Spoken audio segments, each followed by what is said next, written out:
करो बीमारियां, थोड़ी देर की वाह वाह से काम नहीं चलेगा, मजबूती से इनका बाइकाट करना पड़ेगा इन चीजों का। फैशनेबल बुर्के खत्म, नकाब वो पहनाओ जिसमें पर्दा होना चाहिए, वही नकाब होना चाहिए जिसमें पर्दा होना चाहिए। हमारी तरबियत देखें, हमारी जो हमने बच्चों को तरबियत दी अपनी, अल्लाह माफ करे, अल्लाह आपको सलामत रखे मेरे भाई। ये जो दौर है ना, इस दौर में हमें अपने घरों की हिफाजत खुद करनी है, खुद करनी है। हमें खुद से अपनी बच्चियों की हिफाजत करनी है। इनको जो तरबियत देनी है ना, तो तरबियत कनीज़े फातिमा ज़हरा वाली देनी है। कौन सी तरबियत दे रहे हैं हम जानते हैं आप? अल्लाह का शुक्र है हम लोग वो खुश नसीब लोग हैं हजरत के, हमें माओ की गोद में लोरी सुनने का मौका मिल गया है। हाँ, हम वो खुश नसीब लोग हैं जिन्होंने माओ की गोद में लोरियां सुन ली हैं। अब के बच्चों को माओ की गोद में लोरियां नसीब नहीं हो रही हैं। बुरा ना मानना, ये कड़वी सच्चाई। आज जरा सा बच्चा रो दे, अम्मा गोद में लेती नहीं, निकाला खटाक से दे दिया बजा के, अपना आप लग गई गीबत में। बच्चा रो रहा है, टुनटुना लगाया दे दिया। बहुत छोटा बच्चा तो वो यही सोच रहा है ये क्या आ गया हाथ में। थोड़ा समझदार है तो वो ये सोच रहा है इसमें आवाज कैसे आ रही है। और ज्यादा समझदार है तो कह रहा है ये बना कैसे। मतलब सारे उसी में ही लगे और अपना आप काय में लगी है। बताओ तुम्हारी सास कैसी है, अब तो न लड़ती है। तुम्हारी खाला ने जो वो गाली दी थी वो बात फाइनल हो गई। ऐसा लगता है जैसे देश यही चला रही है। मैं मां बापों से गुजारिश करूंगा, गोद बच्चों का ये अपना जाती हक है। इन बच्चों को गोद का हक दो, वरना याद रखना आज तुम बचपन में इन्हें सीने से नहीं लगाओगे, कल जब तुम बूढ़े होगे ये तुम्हें सीने से नहीं लगाएंगे। गलत कर रहे हो तुम। और ये सिर्फ बच्चों के साथ नहीं, आप अपने साथ भी गलत कर रहे हैं। आपके साथ बुरा हो रहा है इसलिए कि जब आप बूढ़े हो जाएंगे तो फिर ये आपको मोबाइल थमा के चले जाएंगे। और हो रहा है अब भी। जो बुढ़ा ज्यादा बोलता है ना तो उसका लल्ला मोबाइल लाके दे दे, लो इसे चलाओ। अब्बा से टेंशन फ्री, महीने में एक बार रिचार्ज करना अब्बा का। हाँ, और अब्बा को ऐसा बिजी किया, जिस उम्र में तस्बीह होनी चाहिए थी, जिस उम्र में सजदे और मुसल्ला होना चाहिए था, उस उम्र में अब्बा कह रहा रख दे रोटी बाद में खाऊंगा, पहले ये सीरियल पूरा हो जाए। आज तक कुरान के लिए अब्बा नहीं लड़ा कि बेटे चश्मा बनवा के ला दे, लेकिन जिस दिन से लल्ला ने मोबाइल दिया ना, धुंधला हो जाना, धुंधला कह रहा दूसरा ला, इसमें साफ नहीं दिख रही फोटो। अरे जवानियां तो बर्बाद थी ही थी, औलाद ने बुढ़ापे बर्बाद कर दिए। मां बाप के बुढ़ापे बर्बाद कर दिए। टाइम नहीं कट रहा, मोबाइल दे दिया लाके उठा के, लो पढ़ो, लो इसको देखो। कोई काम नहीं है यार। ओ भाई, एक बात कही जाती है, एक पैर छिलके पे दूसरा पैर कब्र में। अब तो मान जाओ, कहावत है कि नहीं? एक पैर केले के छिलके पे दूसरा पैर कब्र में, यानी कि अब आप कब्र के करीब हो गए। अब तो लौट आओ रब की बारगाह में। लेकिन अब तो बूढ़े भी मस्जिद में दिखाई नहीं देते, क्योंकि ये जो है ना पाबंदी से सीरियल देख रहा है, पाबंदी से सीरियल देख रहा है। और हमारे घरों को जो आग लगी है ना इन सीरियलों से लगी है।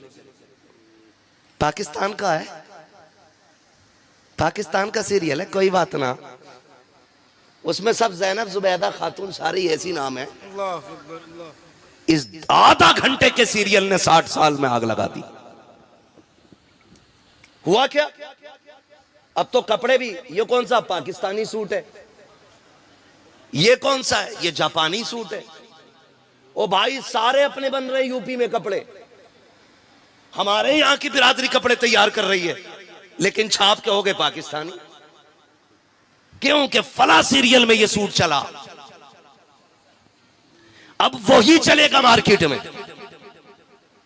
जो फला सीरियल में चला वही मार्केट में चलेगा। तुम्हें क्या लगता है ये जो 3 घंटे का सीरियल होता है, ये जो आपकी रियल लाइफ होती है, ये आपकी रियल लाइफ के लिए पूरा सबक बन सकती है? खुदा की कसम, जिन लोगों ने इसको अपनाया है उनके घरों में आग लगती जा रही है। लोग बातें करते हैं, नहीं नहीं जी ये तो आम बात हो गई है, दौर के हिसाब से चलना पड़ता है। अब तो देवर भी भाभी की गोद में बैठ सकता है, अब रिश्तों में कोई फासले नहीं रह गए हैं। पूछो जबकि उलमा से, फरमाया गया देवर से ऐसा पर्दा करो जैसे मौत से भागा जाया करता है। आज कितने पर्दे हमारे घरों के अंदर रह गए हैं। जिसको मौत कहा गया है आज वही गोद के अंदर बैठा हुआ है, फिर जब घरों को आग लगती है तो रोते फिर रहे हो। खुदा की कसम, अगर घरों को बचाना है अपने घर के अंदर ये 1.5 घंटे का सीरियल लगी, बल्कि फातिमा ज़हरा की जिंदगी उठा के ले आओ। खुदा की कसम, तुम्हारी दुनिया भी जन्नत नजर आएगी और कब्र भी जन्नत नजर आएगी।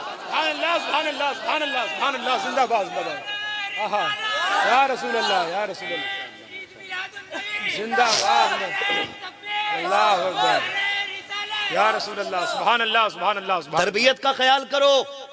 दूसरा काम है बच्चियों की तरबियत। बच्चियों की तरबियत, और तरबियत कैसे की जाती है? तरबियत कैसे की जाती है सुने कभी गौर से, पढ़ें खातून जन्नत को। हाँ, एक दिन सैयदा ज़ैनब रज़ी अल्लाह तआला अन्हा कुरान पढ़ रही थी, आवाज थोड़ी तेज हो गई। खातून जन्नत सैयदा फातिमा ज़हरा ने बेटी की कलाई पकड़ के कहा था, ज़ैनब औरत की आवाज भी का भी पर्दा होता है। मेरी बेटी भले कुरान पढ़ रही है लेकिन ये आवाज घर के बाहर नहीं जानी चाहिए। सुभान अल्लाह, सुभान अल्लाह। ये कौन तरबियत कर रहा है? खातून जन्नत तरबियत कर रही है अपनी बेटी की। खातून जन्नत, बेटी औरत की आवाज का भी पर्दा होता है। जब आपने ये तरबियत की तो जमाने ने देखा है। खुदा की कसम, करबला के रेगुजार से लेकर के यजीद के दरबार तक खातून जन्नत को आप पढ़ लीजिए। खातून जन्नत की बेटी सैयदा ज़ैनब को आप पढ़ लीजिए। खानदान तो लुटा है लेकिन किसी ने आपको बेपर्दा होते हुए नहीं देखा। पूरा खानदान शहीद हो गया है लेकिन किसी खैर महरम ने सैयदा ज़ैनब की सही आवाज नहीं सुनी थी। यहां तक कि यजीद के दरबार में भी जब सैयदा ज़ैनब खुतबे के लिए खड़ी हुई थी, एक नाबीना साहबी खड़े होकर कह रहे थे, और यार बताओ तो सही, लगता है अली आ गए हैं, मुझे अली से मुलाकात करा दी जाए। किसी ने रोते हुए कलाई पकड़ा, कहा बाबा क्यों कह रहे हो? कहा देखते नहीं हो ये जो खुतबे की आवाज है ये तो अली की आवाज लग रही है। कहा ना बाबा, ये अली की आवाज लगी बल्कि अली की शहजादी ये ज़ैनब की आवाज है। कहा ये कैसे बदल गई? कहा इसलिए ज़ैनब ने आवाज बदल दी ताकि किसी गैर महरम के कान ज़ैनब की असली आवाज को सुन ना सके। सुभान अल्लाह, सुभान अल्लाह, सुभान अल्लाह। इसे पर्दा कहते हैं। जिंदाबाद, जिंदाबाद, जिंदाबाद। और तेरी बेटी आकर के सीरियल पे बैठ गई, आके कैमरे के आगे बैठ गई। $5000 आ रहे मेरी बेटी के, आग लगे इन डॉलरों में। दिल के फपोले जल उठे सीने के दाग से, इस घर को आग लग गई घर के चराग से।